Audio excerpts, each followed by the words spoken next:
Om Namo Venkatesaya. Welcome back to my channel Tirupati. ముందుగా మీ అందరికీ కూడా నమస్కారాలండి.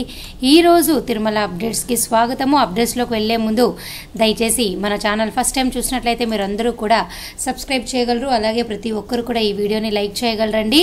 ఇక ఈరోజు వీడియోలో మొట్టమొదటి పాయింట్ ఏమిటి అంటే, నేను నిన్న కూడా చెప్పడం జరిగింది, రాబోయే రోజుల్లో టీటీడీ తిరుమల స్వామివారిని దర్శనం చేసుకోవాలనుకున్న ప్రతి భక్తులు కూడా ఆధార్ కార్డుతో పాటు కొత్తగా టీటీడీ వారు బయోమెట్రిక్ వెరిఫికేషన్ ఇంట్రడ్యూస్ చేయబోతున్నారండి. అంటే రాబోయే కొన్ని రోజుల్లో ఆధార్ కార్డ్ నెంబర్ ఉన్న ప్రతి భక్తులు దర్శనం బుక్ చేసుకున్న తర్వాత బయోమెట్రిక్ ద్వారా కూడా చెకింగ్ చేయించుకోవాల్సి ఉంటుంది. అలాగే ఆధార్ డూప్లికేషన్ని ఎలా నిరోధించాలి, కొంతమంది ఒకేసారి 30 రోజుల లోపల 2 సార్లు బుక్ చేసుకుంటూ ఉంటారు డూప్లికేషన్గా, తెలివిగా. అంటే అది ఎలా అంటేనండి, సపోజ్ మీ ఇంట్లో పెళ్లి కాకముందు ఆడవారికి ఒక పేరు ఉంటుంది, పెళ్ళి అయిన తర్వాత ఒక పేరు ఉంటుంది, ఇనిషియల్ మారుతుంది, కానీ 2 ఆధార్ కార్డులు ఉంటాయి. అలా డూప్లికేషన్ అనేవి జరుగుతూనే ఉంటాయి. కొంతమంది కుటుంబ సభ్యుల్లో ఒక్కొక్కరికి 2 ఆధార్ కార్డులు, 2 పాన్ కార్డులు, 2 ఓటర్ కార్డులు కూడా ఉన్న సందర్భాలు అయితే ఉన్నాయి. ఇవన్నీ కూడా డూప్లికేషన్ రాకుండా ఉండటానికి వీటన్నిటికీ సంబంధించిన చర్యలు అనేవి టీటీడీ యాజమాన్యం వారు రాబోయే రోజుల్లో తీసుకోబోతున్నారు. సో ఇంకా స్ట్రిక్ట్గా ఉండబోతుంది. స్వామివారిని దర్శనం చేసుకోవాలనుకున్న ప్రతి భక్తులు కూడా ఇక పైన చాలా జాగ్రత్తగా ఉండాలి. పొరపాటున మనం దొరికిపోయామే అనుకోండి, కేసులు భయంకరంగా ఉంటాయి. సో దీనికోసమని టీటీడీ యాజమాన్యం వారు టీసీఎస్ డిపార్ట్మెంట్తో, ఐటీ డిపార్ట్మెంట్తో, జియో వారితో, అలాగే టీటీడీ ఐటీ విభాగంతో, అలాగే యుఐడిఐ ఆధార్ అఫీషియల్స్తో కూడా వారు మీటింగ్ ఏర్పరచుకొని అన్ని రకాల వెరిఫికేషన్కి సంబంధించి ఎలాంటి స్టెప్స్ కనుక తీసుకుంటే ఇంకా టీటీడీ దర్శనానికి వచ్చే భక్తుల్ని మనము దళారుల వ్యవస్థని కంట్రోల్ చేయగలము అని వారు ఒక స్టెప్ అయితే తీసుకోవడం జరిగిందండి. దీనికి సంబంధించి కూడా నేను ఒక వీడియోలో మీ అందరికీ కూడా చెప్పడం జరిగింది. సో ఈ లింక్ అనేది కామెంట్ సెక్షన్లో పెడితే ఒకసారి చూడండి. ఇక రాబోయే కొన్ని రోజుల్లో మధ్యవర్తుల ద్వారా కానీ, ఒకే వ్యక్తి 2 సార్లు దర్శనం చేసుకున్నా కానీ, అలాగే ఆధార్ నెంబర్ ఉన్నా కూడా బయోమెట్రిక్ ద్వారా వెరిఫికేషన్ చేసుకోవడము, అలాగే శ్రీవారి సేవకి దర్శన టికెట్లు బుక్ చేసుకున్న ప్రతి ఒక్కరికి కూడా 2సారి 3సారి బుక్ చేసుకునే అవకాశం కూడా ఉండదు. చాలా స్ట్రిక్ట్గా ఉండబోతోంది. దీనికి సంబంధించి అన్ని ఐటీ విభాగాలతో కావాల్సిన సాఫ్ట్వేర్ డెవలప్మెంట్కి కూడా టీటీడీ ఈవో మన శ్యామలారావు గారు మన గవర్నమెంట్ సహాయంతో చర్యలు అయితే తీసుకుంటున్నట్టు మనకి క్లియర్గా అర్థమవుతుంది. సో ఒక ఐఏఎస్ అధికారి ఈవో అవుతే ఇంత అద్భుతంగా ఉంటుందా అని అయితే అనిపిస్తుందండి. మీరేమంటారో చెప్పండి. ఇక రెండో పాయింట్ ఏమిటి అంటే, రోజువారీలాగానే ఇవాళ మన తిరుపతికి సంబంధించి దర్శన పరిస్థితులు, ఇప్పుడున్నటువంటి ప్రస్తుత పరిస్థితులు నేను వివరిస్తానండి. ఈరోజు జూన్ 30, నిన్న జూన్ 29వ తారీఖున స్వామివారిని 80,404 మంది దర్శనం చేసుకున్నారు. 35,825 మంది తలనీలాలు ఇచ్చారు. 3.83 స్వామివారి హుండీ కానుకలండి. అలాగే ఈరోజు ఉదయము స్వామివారిని ఫ్రీ దర్శనము, అంటే జూన్ 30వ తారీఖున ఉదయం దర్శనం చేసుకోవాలనుకున్న భక్తుల సంఖ్య అయితే బాగా ఎక్కువగానే ఉంది. ఈరోజు టీబీసీ దగ్గర నుంచి క్యూ లైన్ అయితే కొండపైన స్టార్ట్ అయ్యింది. అంటే చాలా దూరం, అది కిలోమీటర్ ఈజీగా ఉంటుంది. అలాగే ఈరోజు జూన్ 30వ తారీఖున 300-500 రూపాయల దర్శన టికెట్ ఉన్న వారికి అయితే దర్శనం అనేది 3 నుంచి 4 గంటల్లో అయిపోతుంది. ఎందుకు అంటే ఈరోజు దాదాపు 90,000 మంది స్వామివారిని దర్శనం చేసుకునే అవకాశం అయితే ఉంటుంది. ఎందుకంటే సండే కాబట్టి, ఆదివారం కాబట్టి. ఇక సర్వదర్శనము, దివ్యదర్శనం టోకెన్లు ఉన్న వారికైతే ఈరోజు మీకు 7 గంటల లోపల దర్శనం అయిపోతుంది. ఎటువంటి దర్శనం టోకెన్ లేకుండా కొండపైన డైరెక్ట్గా వీక్యూసీ 1 దగ్గర జాయిన్ అయిన వాళ్ళకి కనీసం 18 నుంచి 20 గంటలు దర్శన సమయం పట్టే అవకాశం ఉందండి. ఇవి ఈరోజు ఉన్నటువంటి ప్రస్తుత పరిస్థితులు. ఇక భక్తులు అడిగిన కొన్ని ప్రశ్నలకు సమాధానం చెప్తానండి. అక్షా గారు అడిగారు, అలిపిరి స్టెప్స్ నుంచి వెళ్ళే వారికి దివ్య దర్శనం టికెట్స్ ఇస్తారా? ఇస్తారండి. ఎందుకు ఇవ్వరు?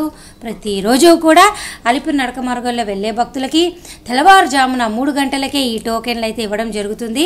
ఎంట్రన్స్లో మనకి ఇక్కడ భూదేవి కాంప్లెక్స్ ఉందండి. ఈ భూదేవి కాంప్లెక్స్లో అంటే ఫస్ట్ మెట్టు దగ్గరే ఉంది. మీరు మళ్ళీ మధ్యలో వెళ్ళిపోతారేమో, గతంలో లాగా ఇప్పుడు కాదు. కొన్ని రోజుల నుంచి పద్ధతులు అయితే కొన్ని మారాయి. సో ఎంట్రన్స్లో భూదేవి కాంప్లెక్స్లో మీకు టోకెన్లు అయితే ఇస్తారు. దయచేసి తీసుకోండి. ఉదయం 3 గంటల నుంచి, అంటే తెల్లవారుజామున 3 గంటల నుంచి ఉదయం 10 గంటలు 11 గంటల లోపల ఈ టోకెన్లన్నీ అయిపోతే తొందరగా వెళ్ళి తీసుకోండి. ఇంకోటి నాగేశ్వర గారు అడిగారు, మేడం మాకు July month tickets availability. Okay, July month Darshan టికెట్లు అనేవి పూర్తి స్థాయిలో దర్శన్ టికెట్లు అయిపోయినాయి. సెప్టెంబర్ వరకు కూడా అన్ని రకాల దర్శన టికెట్లు రూములతో సహా అయిపోయినాయి. మీకున్నటువంటివి కేవలము తిరుపతి వచ్చి సర్వదర్శనము దివ్యదర్శనం టోకెన్లు తీసుకోండి.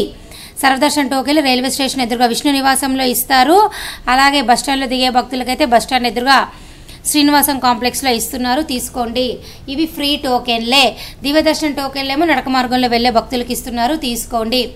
ఇప్పుడు మీరు జూలై అంటున్నారు కాబట్టి మీకు హోమం టికెట్లు కూడా అయిపోయినాయి. ఇక మీకు ఉన్నటువంటి అవకాశాలు కేవలము నేను చెప్పినటువంటి సర్వదర్శనము దివ్యదర్శనం టోకెన్లు మాత్రమే. లేదు అంటే డైరెక్ట్గా కొండపైన VQC 2 వద్ద, ఒక్కొక్కసారి VQC 1 నుంచి కూడా స్టార్ట్ అవుతుంది. సో ఇక్కడ మీరు ఫ్రీ దర్శనం క్యూ లైన్లో జాయిన్ అయిపోండి. ఇంకోటి మదన్ గారు అడిగాడు, అక్క ప్లీజ్ చెప్పండి ఒకరికి ఎక్స్ట్రా లడ్డు ఎన్ని ఇస్తారు ఒకరికి, ప్లీజ్. సుమారు ఒక 10, 11, 15 దాకా ఈజీగా తీసుకోవచ్చండి, ప్రాబ్లం అయితే ఏమీ లేదు. ఒక్కొక్క లడ్డు 50 రూపాయలు పడుతుందండి. అలాగే స్వీటీ గారు అడిగారు, CRO ఆఫీస్లో 1000 రూపీస్ ఆఫ్లైన్లో అవైలబుల్గా ఉంటాయా అండి అని అన్నాడు. ఉంటాయండి, అయితే కంపల్సరీ అని మనం చెప్పలేమండి. అప్పుడున్న పరిస్థితిలో ఆ రోజున్న టైంలో ఏవి ఖాళీలు అయితే టీటీడీ యాజమాన్యం వారు మీకు అవి ఇస్తారు. కానీ ఎక్కువ శాతము 50 రూపాయలు 100 రూపాయల రూములు మాత్రమే ఆఫ్లైన్లో మీకు దొరుకుతాయి. 1000 రూపాయల రూములు దొరుకుతాయి కానీ తక్కువ. కానీ ఏది దొరికితే అది తీసుకోవడమే తెలివైన వారి లక్షణం. ఎందుకంటే కొండపైన రూములు అనేవి దొరకడమే పెద్ద కష్టం కాబట్టి. ఇక సతీష్ గారు, మేడం గారు సుప్రభాత సేవ ఎంతమంది బుక్ చేసుకోవచ్చు మేడం అని అన్నారు. సుప్రభాత సేవ అనేది ఆన్లైన్లో ప్రతి నెల కూడా 3 నెలలకి ముందుగానే విడుదల చేస్తారు. ఒక్కొక్క వ్యక్తి 2 టికెట్లు బుక్ చేసుకోవచ్చు. అంటే సపోజ్ మీరు వెబ్సైట్ ఓపెన్ చేసినప్పుడు లాగిన్ అయ్యాక మీ మొబైల్ నెంబర్తో లాగిన్ అయిన తర్వాత ఒక్క మొబైల్ నెంబర్తో 2 వ్యక్తులకి మీరు బుక్ చేసుకోవచ్చండి. అలాగే సాయిరామ్ గారు అడిగారు, మేడం భూదేవి కాంప్లెక్స్లో దివ్యదర్శనం టోకెన్లు ఇస్తారా? ఇస్తారు. భూదేవి కాంప్లెక్స్ అలిపిరి దగ్గర ఉన్నటువంటి ఈ భూదేవి కాంప్లెక్స్లో సర్వదర్శనము అలాగే దివ్యదర్శనం టోకెన్లు ఇస్తారు, తీసుకోండి. అలాగే నాగరాజ్ గారు అడిగారు, ఎమ్మెల్యే ఆర్ ఎంపీ ఎవరి లెటర్ కావాలి మేడం గారు, అండ్ ఆ లెటర్తో పాటు ఏదైనా టికెట్ తీసుకోవాలా చెప్పగలరా ప్లీజ్ అని అడిగారు. Okay, very good. MLA or MP ఎవరి లెటర్ అయినా కూడా మన తెలుగు రాష్ట్రాల్లో 2 తెలుగు రాష్ట్రాల్లో అంటే తెలంగాణ ఆంధ్ర కలిపి ఎవరిదైనా కానీ ఫస్ట్ ప్రిఫరెన్స్ వచ్చేసి మినిస్టర్స్ ఉంటుంది, ఎంపీలది ఉంటుంది, ఆ తర్వాతే ఎమ్మెల్యేది ఉంటుంది. సో తీసుకొని డైరెక్ట్గా మీరు కొండపైన CRO ఆఫీస్లో కనుక, CRO ఆఫీస్ కాదండి మీరు ఇక్కడ ఏం అడిగారు నన్ను, లెటర్ తీసుకోవాలన్నారు. సో JEO క్యాంప్ ఆఫీస్ దగ్గర వెళ్ళండి. వెళ్ళినప్పుడు మీరు ఒకరోజు ముందుగా వచ్చి మధ్యాహ్నం 1 గంట లోపల ఈ లెటర్ కనుక సబ్మిట్ చేస్తే చాలు. ఎక్స్ట్రాగా మీరేం తీసుకొని అవసరం లే. అది కనుక మీకు యాక్సెప్ట్ చేస్తే టికెట్ ప్రైస్ మీరు పే చేయాల్సి ఉంటుంది. అలాగే అరుణ ప్రియ దర్శిని గారు అడిగారు, మేడం ఆన్లైన్లో 100 రూపీస్ అకామిడేషన్ ఎన్ని చోట్ల ఉంటుందండి, టెంపుల్ దగ్గరే ఉంటాయా ప్లీజ్ చెప్పండి అన్నారు. ఎన్ని చోట్ల ఉంటుంది అన్నది అలా ఎవరు చెప్పలేరండి. టెంపుల్కి కనీసము ఒక 1/2 కిలోమీటర్ దూరంలోనే ఉంటుంది, కానీ ఎన్ని ఉంటాయని ఎవరు చెప్పలేరు. చాలా ఉంటాయి, 500 ఉండొచ్చు, 1000 కూడా ఉండవచ్చు. సో ఉన్న దాంట్లో మనకి ఏది ఇస్తే అది తీసుకోవాలి. ఒక్కొక్కసారి 50 రూపాయలు కూడా రూములు దొరుకుతాయి, అప్పుడైనా అవి తీసుకోవాలన్నమాట. సరిత గారు అడిగారు, మేము అక్టోబర్లో వెళ్ళాలనుకుంటున్నాం, 300 రూపీస్ టికెట్స్ ఏ మంత్లో రిలీజ్ అవుతాయి చెప్పండి సిస్టర్. జూలై 24 ఉదయం 10 గంటలకు 300 రూపాయల దర్శన టికెట్లు విడుదలవుతాయి. మధ్యాహ్నం 3 గంటలకి రూములు విడుదలవుతాయండి. సో ప్రస్తుతానికైతే సెప్టెంబర్ వరకు అన్ని టికెట్లు అయిపోయినాయి. మీ అందరికీ కూడా వచ్చే నెల జూలై 18వ తారీఖు నుంచి అన్ని రకాల దర్శన టికెట్లు విడుదలవబోతున్నాయి. తప్పకుండా మీరు బుక్ చేసుకోగలరు. ఓకేనా? మీకు ఇంకా ఏమైనా డౌట్లు ఉంటే భక్తులు అందరూ నన్ను ప్రశ్న రూపంలో ఖచ్చితంగా అడగండి. నేను స్పెషల్ వీడియో ద్వారా అలాగే కామెంట్ సెక్షన్లకి పర్సనల్గా నేను సమాధానం చెప్పడం జరుగుతుంది.